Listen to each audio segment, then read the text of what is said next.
The donkey in the lion's skin. Once a donkey was wandering in the forest. He found a lion's skin left by a hunter. He dressed himself in it and pretended to be the lion. All the animals mistook him for the lion. They started running away in terror.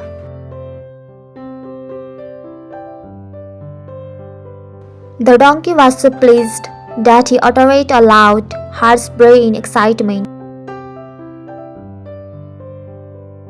A fox, who ran with the rest, stopped after hearing the voice. He approached the donkey and said, "If only you didn't bray, you would have frightened me too."